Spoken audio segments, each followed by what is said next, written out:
Today we're going to learn on how to graph secants and cosecants.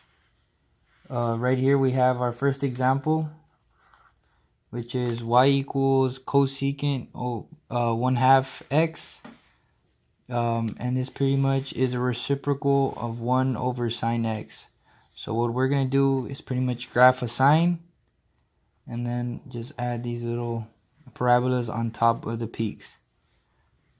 So first what we do is we figure out the period. Period is 2 pi over b. So we put 2 pi and our b is 1/2. And we multiply these and it gives us 4 pi.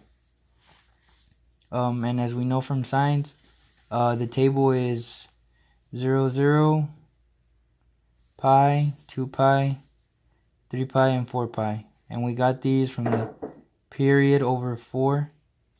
And our period, it is 4 pi over 4, which would give us pi. And to figure out the next one, you would have to add 4 pi plus 4 pi, which gives you 8 pi over 4, which gives you 2 pi. And the same thing for the 3 pi and the 4 pi. As we graph these, 0, 0, first point, pi and 1, 2 pi and 0, 3 pi negative 1, 4 pi 0. And as we graph it, and we add our parabolas on top. Our next example is a secant example. Y equals secant 2x. Secant is the reciprocal of 1 over cosine x. And all we did here was just graph a cosine graph and add the parabolas at its peaks.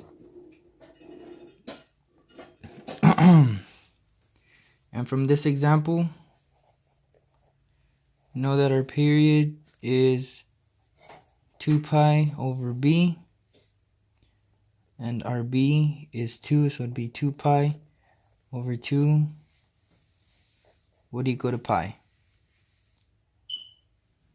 And from here we know that to find our graph, it's our period divided by 4. So then we would get pi divided by 4 would be our first coordinate.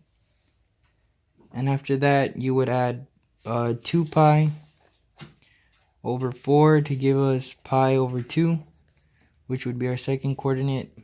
Then we would have 3 pi over 4, which would give us our fourth coordinate.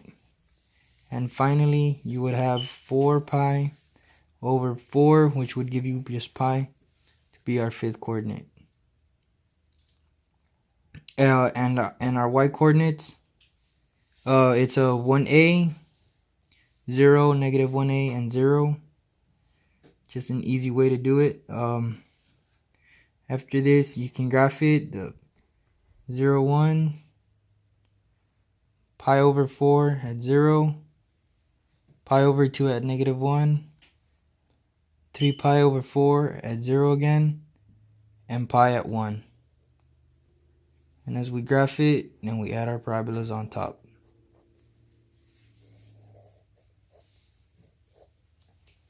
And at the bottom as well. And that's how you graph secants and cosecants.